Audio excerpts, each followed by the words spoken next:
welcome to another interview with the Daily Jaws. And today I'm joined by Phil Claydon, author of an awesome new book that's going to be changing the perception people have of sharks and also helping some wonderful, wonderful organizations. Phil, welcome to the show. Great to be here. Thanks for asking me on. Very excited to talk. Sharks, giant fin, jaws, all the good stuff. Before we dive in, I mean, obviously we're here to talk about your book, but you mentioned to me just before we came on sort of recording the call that you're a filmmaker, director, screenwriter, and Jaws was a big sort of part of that inspiration, a big part of your life. Tell us about when you first saw the movie and your first memories. First memories of Jaws was, I think it was during when it first screened in the UK, so 81, 82. So I was only either 5 or 6. So I was very young, but my parents didn't really know about kind of, age groups for movies and stuff. Anyway, we're all playing on the street, all the kids. We all knew Jaws was on. It's a big deal. I think every Jaws fan knows it was a big deal for the UK premiere. All ran home to watch it whatever time it screened on ITV, I think. And just probably watching that movie was the single most awesome home entertainment experience I've ever had. Shame I didn't have a VCR at that point, because it was like, how do I keep watching and watching and watching? And I think it was just the fact that, I saw Empire Strikes Back when I was 4 and kind of wanted to make movies and fell in love with movies then. And then it was like, saw Raiders of the Lost Ark, and it was like Spielberg's also made his shark movie. There's a shark in it. I think I'd seen Jaws on TV at that point as well. So it was like rush home, watch Jaws. And pretty much everyone asks you that question, don't they? Like, what's your favourite film? I'm like, I don't have a favourite film. But if I have one film to watch before I escape the mortal coil, that film is Jaws. Yeah. In actual fact, if it is my favourite film, but there are many films. I think it's just such a phenomenal piece of filmmaking. I don't know how the film stands up to so many repeat viewings, and it's always fresh and it's always exciting. And I always love the fact that it always felt like I got 2 movies for one. I always felt like I've got this like investigation with Chief Brody, and then I got this sea adventure movie, and it always felt like I've been taken on this journey of being on land and then out to sea. And by the end of it, I was exhausted as the guys on the boat, and it was just it was always very sad when Jaws ended. When I always used to get sad with a film that was about to end with 20 minutes to go, and I'd be like, oh no, they put in a cage in the water. It's a great scene, but this is over in about 15 minutes, and that's it. So that was my initial love of Jaws and my initial love of movies. And from there, wanted to make movies. Been lucky enough to direct 3 feature films in my kind of 45 years on this planet, and it was from Jaws that really led to writing Giant Fin. And in terms of the filmmaking side of things, because I think you're one of the first sort of few filmmakers that have actually directed a film that have been really sort of super influenced, not just by Jaws, but by Spielberg. Do you think that, even though there were very, very different filmmaking techniques, obviously they used back in 1975, but do you think there's still certain aspects of that kind of era of movie that are still applicable to filmmaking today? Yeah, I think when I do my lectures and talk about filmmaking, I quote Jaws all the time as the one film to look at in terms of filmmaking technique. I think that entire movie is a film school in terms of like performance blocking, camera, score, sound design, tension, just everything works on every level. And I know it's like a combination of great moments in terms of the fact that their schedule was pushed, so they had a lot more time to kind of like think and deal, but they could still sync the movie, having a lot of time. Still has to be tight, the moments still have to work. Obviously great editing from Vernon Fields, but I think it's the movie I send most people to. It's just like, well, if you haven't seen Jaws, clearly you're living life wrong, because it's a seminal work of art when you think about it. It's just like every technique of what makes a movie and why we go to the cinema is all in Jaws. And from every level of like, when you think about it, the things that we always remember about it is those 3 characters. We love them. Even though Quint is kind of like, he's a thorn in the side, he's a bit antagonistic, he's such a lovable character, you love him. Hoover, just hilarious, some great lines, when he walks away from the boat and he's like, they're all going to die. It's just like, you remember those moments. It's just like so brilliant on every level. So yes, I think Jaws is the one movie. I think, well, in actual fact, most filmmakers just quote it, don't they, all the time when they're making a film? They're going, "Oh, it's like Jaws. You know, can't see the shark. We're going to do this. We're going to build tension." So I think even now, it's probably the most referred to movie as what people try to go for or emulate when they're doing a version of something that has a monster in it. Yeah, I've heard two things. Apparently, Jaws is one of the most watched movies before a production of a movie will start, because people obviously just use that, as you say, as like the benchmark. You know, this is the kind of great storytelling we're trying to go for. And then the other one, apparently, is Steven Spielberg has been thanked at the Oscars more than God. So it's like, you know, I mean, that kind of really sort of says it all. And so many people cite Jaws as the film that got them into filmmaking and screenwriting, or even just being movie lovers. You know, so I think, you know, the movie industry and just cinema and art itself sort of just owes a lot to Jaws. But obviously, the other thing that Jaws has inspired you to do is to write a book. So tell us about this incredible book you've written. Here's the journey for Giant Fin, which did start with Jaws. Obviously, saw Jaws when I was 6, and then what happened then when I was a kid? I always wanted to make a rip-off version of the movie. So obviously, I can't make Jaws, but I can make my version of Jaws. And what am I going to call it? I'm going to call it Giant Fin. And so I would then go to a newsagent's with my nan and get these like big cardboard boxes, and I'd cut out the shark, like Bruce, big great white. And then I'd have a couple of them, and I used to put on like little shows for my kind of like aunties and mum and dad and stuff. And they used to be long, boring. I really didn't know what was going on, but there was definitely some cardboard sharks in it, and you know, red felt tip pen on costumes and stuff. And then I sort of got older, and I sat down, and I think I have a lot of stories for children's books, and I've always been drawing sharks, and I never kind of like really had the gusto to sit down and actually put pen to paper and get one of these ideas down. So it was a combination of, my mum-in-law was just like, "You should turn these ideas into a children's book." I'm like, "Yep, I should. What am I going to write about?" Well, I like drawing sharks. And then at the same time, my eldest son, who has been diagnosed in the last year with autism and ADHD, but back then he kind of knew that he had a busy brain, and things weren't quite right for him in his world, even though it is fine, which is what the book goes on to say. So at school, as he got to school, he realized, oh, you know, everyone's normal and I feel different. So he'd come home, he'd be like, "I don't want to be different. I want to be normal." So obviously his mum and myself would be like, "Well, the world needs different." And you go through kind of like all the people that are different and influenced the planet as we are, and how being unique and different is what makes us human. And that's what we can give to the world. We have a different point of view. And that's the thing that gives you value as a person, and never give that up for anything. And obviously a spark went into my head, because it was just like, I kind of like drew a little shark, and I wrote some words that said Giant Fin, the tale of a shark who wanted to fit in, because he had a giant fin, so he thought he was different. And then I was just like, this is awesome. So he goes on a journey thinking he's going to find another shark like himself. So he's normal. And as he goes on this journey, he's going to meet a hammerhead, he's going to meet a bull shark, he's going to meet a tiger shark, he's going to meet a basking shark, he's going to meet all these different sharks, and realize that, hold on a minute, every shark is different, but they're all part of the same family. So him being unique is what makes him awesome. And his journey is a shark realizing that he doesn't have to, being different is the thing that makes him amazing, and is the one thing that he should feel proud of and shout about.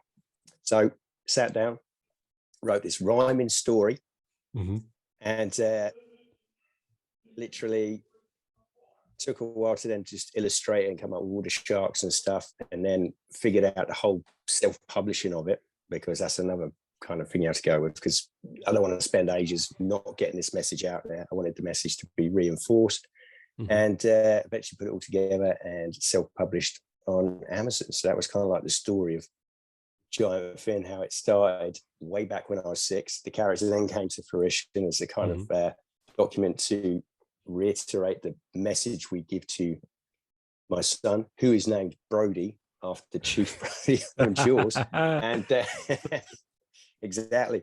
So it just felt felt right. So there's this story here, because it's not just Brody, it's a lot of children and a lot of other children who kind of like feel the same. And it's kind of like this message needs to be reinforced, not be reinforced by the parents. They should know in schools and whatever that this is something that we should be talking about. And we just should be discussing that being different, being unique, being bold is what we should be embracing, rather than kind of trying to fit into a square box. Different is good. Be who you are. Yeah, exactly. Mate, what an incredible story. What's the response been to the book? I mean, what's Brody thought about it, and what have the other sort of people that bought it or found out about the book sort of been saying? I think the biggest thing that came across is the message. I think everyone was excited by it. It's sharks, but it was the thing that warms my heart is that people are really taking the message to heart, and they buy an extra book because they'll read it and then they'll go, oh, my niece and nephew would love this, because I think the message that it gives is a great message. And it gives it through the fact that I think if kids aren't loving dinosaurs, they're loving sharks. So visually, it's a great story for them to go on. So like, they love the illustrations because the sharks are bright, they're colourful, they're very different, which is one of the things I wanted to do. Otherwise, the sharks will always be grey and kind of white and blue. So, tiger shark's orange and the hammerhead's kind of, green and yellow, and a whale shark is kind of like pink and purple. They've all got this very different colors to kind of like give across the kind of like spectrum of what there is out there in terms of color. So yeah, the response has been great. Family and friends have been great. Yourselves have been great when you came in. Because I remember when I got kind of like a message again. So Finn, what's that all about? And it's like, whoa, the Daily Jaws is coming to me. I sat down with my wife, and it was one of the most exciting message we had in. It's going, whoa, I was like, right, I'm going to explain it now. And then I remember I was so excited about typing. I sent like stuff with the sentence going to you, and then I was like, my wife was just like, doesn't matter, just keep typing the story. I was like, bang, bang, bang. So yeah, the response has been good. Great. And stories like this, I think it really does deserve to be sort of out there, because it's not just about, there's a whole thing that we all go through, I think, to some degree, about just fitting in, but also that beautiful use of, as you say, the different types of sharks that are out there. Because again, and a lot of people will sort of point the finger towards Jaws, but without going into too many details, there's a lot of evidence pre-Jaws that sharks have been painted in a pretty bad way before in the media. It was anyway. But it's great to see that actually it's a really positive book for sharks as well. I mean, I guess the logical thing is more stories, more books, right? Have you got anything else up the sleeve? Is there sort of a part 2, part 3? Are you going to do like Giant Fin 3D, Giant Fin the Revenge? I was thinking, where are you going to go? Well, with this one, obviously, in this Jaws book, you have all the like hidden Easter eggs. So they get to the back, and then you can go through the book, can't you? You can find out all the different hidden Easter eggs of little things that have been in Jaws, like the license plate that comes out of the tiger shark and yellow barrels and the beach clothes sign. They're all in there. So yeah, I'm going to do the second one. I'm thinking that Giant Fin somehow goes back and meets the prehistoric creatures. So he meets Mosasaurus, Megalodon, and all of those kind of like creatures. Because I'm figuring that would be a great journey. Nice. And that might tie in with the fact that it's either Giant Fin is either wishing his time away and then ends up going back time, or he is told, don't go over there. The classic story of, well, I won't go over there past the abyss or whatever, and then boom. And the story will kind of like be, he has to go and find Megalodon. Megalodon is kind of like the guy who knows how to get back to where he needs to get back to. So it'll be another kind of like little boy lost journey. And within that, there will be loads of Easter eggs from Jaws 2. So I'm just trying to watching Jaws 2 a lot, kind of like figuring out, okay, what can I do in this one? Nice. So, well, if you need a hand with that, I know Jaws 2 pretty well. I'm happy to throw you a few things, but I mean, it sounds like, based on the quality of the first book, it sounds like you've got it under control, but always happy to help. And it's really exciting to hear that you're going to take things further, because again, this character itself, I think it's just something that kids are going to want to follow and learn more about. I mean, who knows where it could go? Obviously, you've got the Giant Fin t-shirt on, or the long sleeve t-shirt on there, and that looks super cool. Look at that. It's a one-off at the moment, but I had to do a reading at a local school, so I thought I'll get the Giant Fin t-shirt and away we go. But yeah, I agree. When when Jaws came out, the thing about it is like was the love of sharks, wasn't it? And the shark preservation and conservation. It was so upsetting when kind of like the grey white shark was hunted and became an endangered species. That really scared me. I remember that. So that's kind of like a message that we're Giant Fin, but I'd love to get out there, as well as obviously its message has been taken on board, because if you do buy the book, 10% of the profits do go to a charity called Youth Options. Youthoptions.org.uk, and they're a Hampshire-based charity, and they're helping develop young people, and they sort of deal with social and emotional skills to kind of like improve their chances in life, whether they're underprivileged, whether autism or ADHD or neurodiversity comes into it. They're kind of like a set up to kind of like help those children and fund those children, which the system and institution doesn't do, because it kind of forgets about them, to say, hey, being different's fine. We're going to help you. We're going to embrace what you got. We're going to give you a platform, and you're going to be able to go on. You're going to be an awesome adult. And they've embraced the message of the book, and we've partnered up, and we'll go forward. So good, man. That was going to help. Oh, that sounds fantastic. So the question then is, how can people buy this book? Where do they find it? You can go to amazon.co.uk in the UK, obviously amazon.com in America. You can, I think it's pretty much every global Amazon territory at the moment. And you can either download it on your Kindle, because there's a digital version of it, or you can buy the paperback copy, which is $6.99. So it's a cool Christmas present. It's fun to be had for Jaws fans and parents. That's kind of what I wanted, because the parents are the people that buy the book. There's a lot of Jaws fans out there. So you buy the book, you got all the little moments for us guys as we're reading the story, giving across this great message, and the kids are going to love it because they got sharks and everything in it. But they also love going back and finding out all these things. And then it's also bringing up a whole generation of Jaws fans that you're like, what was that awesome movie from? When you're old enough, you'll be able to watch it. Yeah. How's Brody? I'm assuming, how old is Brody now, did you say? Brody's 9 at the moment. Has he watched Jaws yet? He hasn't watched Jaws yet, because he's quite sensitive to certain movies. So we don't know how he'll react to some of Jaws. Though he has sat down and watched Jurassic Park, which is interesting, because he was on the side of the dinosaurs. So he kind of like it. It didn't. I thought it was going to terrify him, and it didn't terrify him. Yeah. But then it's kind of like you never know how his brain is going to process a lot, because obviously when you got a brain that's autism and ADHD, it kind of processes a lot of stimuli very different to you or me. So it's kind of like putting him, for me, when I was 6, I watched Jaws, and it kind of inspired me. And I know, being a parent now, to kind of like look after Brody, to make sure that what he sees is going to inspire him rather than terrify him or unsettle him for a certain amount of time. So it's constant discussion between myself and my wife about when we show him, because he knows he is named after the most awesome character. Yeah. And so he knows of the film a lot.